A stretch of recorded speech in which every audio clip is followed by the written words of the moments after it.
Assalamualaikum warahmatullahi wabarakatuh. Alhamdulillahirabbil alamin wa bihi nasta'in ala umri dunya waddin. Assalatu wassalamu ala asyrafil anbiya'i wal mursalin wa ala alihi wa sahbihi ajma'in, amma ba'd.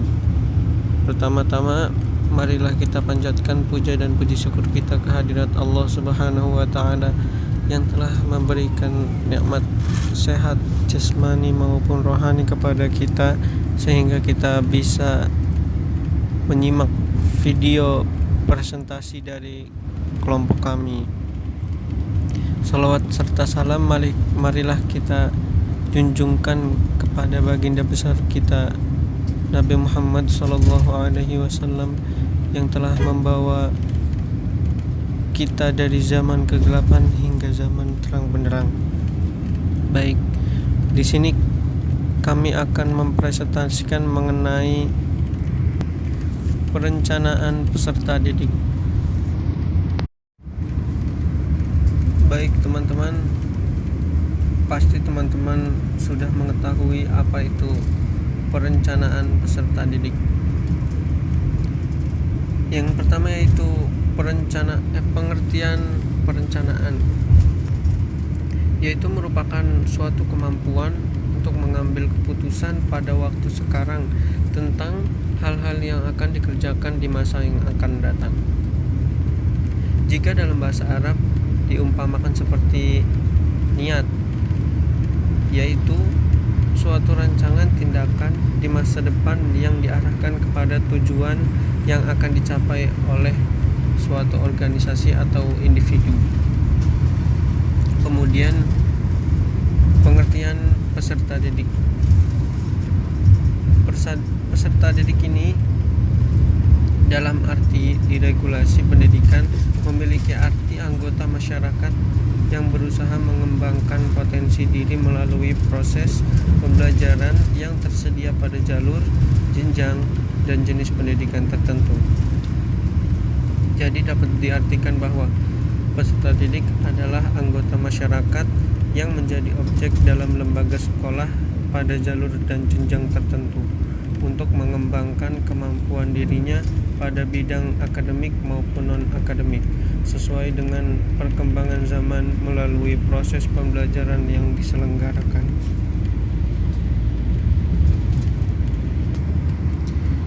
Dan kemudian terdapat langkah-langkah perencanaan peserta didik. Dalam rangka mencapai tujuan dan fungsi pendidikan nasional, maka perencanaan peserta didik haruslah melalui beberapa langkah-langkah yang sistematis. Imron menyebutkan ada beberapa langkah yang harus ditempuh manajer sekolah dalam melakukan perencanaan peserta didik di lembaga sekolah, yaitu yang pertama perkiraan. Perkiraan di sini yaitu menyusun rencana secara garis besar. Perkiraan ini disusun dengan mempertimbangkan 3 dasar, yaitu masa lalu, masa kini, dan masa depan. Kemudian perumusan tujuan. Perumusan tujuan di sini merupakan suatu yang ingin dituju baik oleh sekolah sendiri, individu, sivitas akademika, peserta didik, guru, ataupun bahkan orang tua peserta didik. Kemudian kebijakan. Kebijakan di sini yaitu proses pengidentifikasian segala kegiatan yang dapat membantu atau menunjang keberhasilan tujuan yang telah dirancang sebelumnya untuk mencapai target atau tujuan. Kemudian selanjutnya penyusunan program. Penyusunan program yaitu suatu aktivitas yang bermaksud memilih kegiatan-kegiatan yang sudah diidentifikasi sesuai dengan langkah kebijakan. Kemudian prosedur. Prosedur di sini yaitu langkah selanjutnya dalam perencanaan peserta didik ialah menentukan prosedur. Prosedur adalah merumuskan langkah-langkah. Ada 3 aktivitas dalam hal ini, yaitu pembuatan skala prioritas, aktivitas pengurutan, dan aktivitas menyusun langkah-langkah kegiatan. Kemudian penjadwalan. Penjadwalan di sini yaitu kegiatan-kegiatan yang ditetapkan, yang telah ditetapkan urutan atau prioritasnya dan langkah-langkahnya agar jelas pelaksanaannya.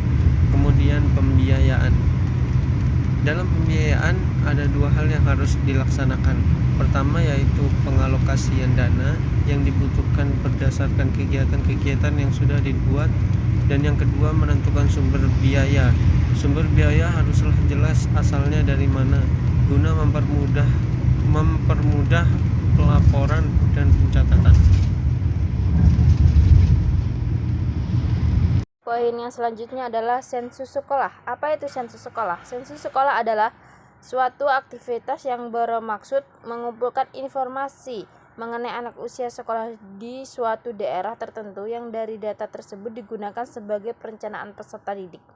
Dalam pelaksanaan sensus sekolah ada 3 data yang perlu dikumpulkan. Yang pertama adalah data identitas diri anak, yang kedua adalah identitas orang tua, dan yang ketiga adalah keterangan tentang lingkungan anak.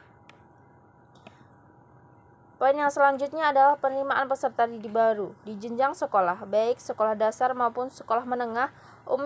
Umumnya siswa baru yang diterima di sekolah hanya diperuntukkan pada jenjang kelas awal atau kelas 1. Penetapan kuota atau data tampung peserta didik adalah batas penerimaan peserta didik baru yang telah direncanakan oleh sekolah dalam manajemen peserta didik.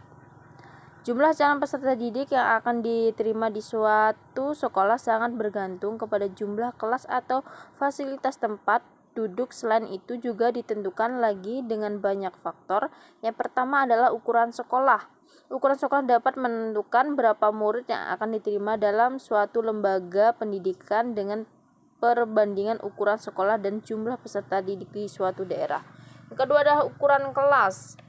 Ukuran sendiri didapatkan dari perbandingan antara jumlah kelas dengan peserta didik di suatu daerah. Yang ketiga adalah rasio antara murid dengan guru. Dan guru yang bekerja secara full time akan menentukan daya tampung peserta didik baru. Baiklah, selanjutnya yaitu mengenai pendekatan perencanaan peserta didik. Ada 2 pendekatan yang digunakan dalam manajemen peserta didik untuk membantu perumusan perencanaan peserta didik menurut Yeager 1994. Yang pertama yaitu pendekatan kuantitatif. Pendekatan ini lebih menitik beratkan pada segi-segi administratif dan birokratik terhadap lembaga pendidikan. Asumsi pendekatan ini adalah bahwa peserta didik akan dapat matang dan mencapai keinginannya manakala dapat memenuhi aturan-aturan, tugas-tugas, dan harapan-harapan yang diminta oleh lembaga pendidikannya. Wujud pendidikan ini dalam manajemen peserta didik secara operasional adalah seperti mengharuskan kehadiran secara mutlak bagi peserta didik di sekolah, memperketat presensi, penuntutan disiplin yang tinggi, menyelesaikan tugas-tugas. Pendekatan ini adalah upaya agar peserta didik menjadi mampu dan disiplin. Kedua yaitu pendekatan kualitatif. Pendekatan ini lebih memberikan perhatian kepada kesejahteraan peserta didik. Jika pendekatan kuantitatif di atas diarahkan agar peserta didik mampu, maka pendekatan kualitatif ini lebih diarahkan agar peserta didik senang. Asumsi dari pendekatan ini adalah jika peserta didik senang dan sejahtera, maka mereka dapat belajar dengan baik serta senang juga mengembangkan diri mereka sendiri di lembaga pendidikan seperti sekolah. Pendekatan ini memerlukan adanya iklim yang kondusif dan menyenangkan bagi pengoptimalan pengembangan diri peserta didik. Dalam pendekatan ini, peserta didik diminta untuk memenuhi tuntutan-tuntutan birokratik dan administratif sekolah di satu pihak, tetapi di satu sisi, sekolah juga menawarkan insentif-insentif yang lain. Demikian presentasi dari kelompok kami. Apabila ada salah kata kami, mohon maaf. Akhirul kalam, wabillahi taufiq wal hidayah. Wassalamualaikum warahmatullahi wabarakatuh.